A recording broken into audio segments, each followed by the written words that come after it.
First, we push the red triball pre-installed on our robot into the opponent's gantry, then push the triball in position 4 into the opponent's gantry, and then push the 2 triballs in the midfield together into our own gantry, and then return to the top of our own site. Send the 2 triballs into your own goal respectively, then return to your own site and send the 2 triballs below into your own goal.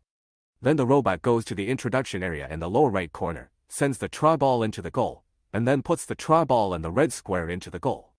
Remove the triball from under the hanging pole and send the triball into the gantry, then go to the introduction area in the lower left corner, suck up the triball, and then switch to projection mode to shoot the ball directly into the gantry.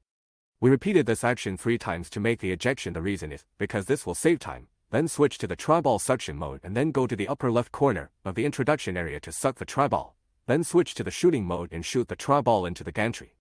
We also repeated this action twice.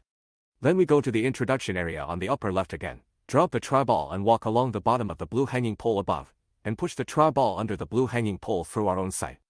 In this way, we can get 2 more points and push the triball in. After the gantry, the robot turns to the introduction area in the upper right corner, sucks up the triball, and sends it into the gantry, thus completing all our tasks.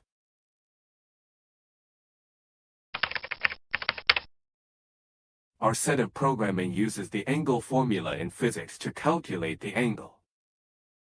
We use distance formulas from physics to calculate the distance traveled by our robot. The difference between programs in the real world and programs in the virtual world.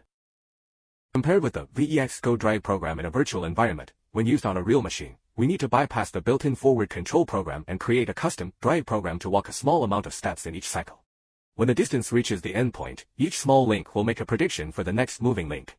As outlined in our program below, the position sensor in the motor is used to calculate whether the endpoint has been reached. During this period, our PID program will be used to make adjustments to the amount of movement to control our voltage output. On the other hand, compared with the difference between angle steering, virtual environment and real machine control, the following control is to customize the turn steering program for the desired walking angle.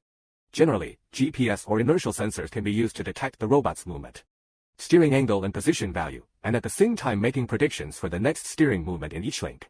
As outlined in the following program, our PID program will be used to adjust the steering to reach a steady state and serve as a parameter for the motor voltage. Off pole.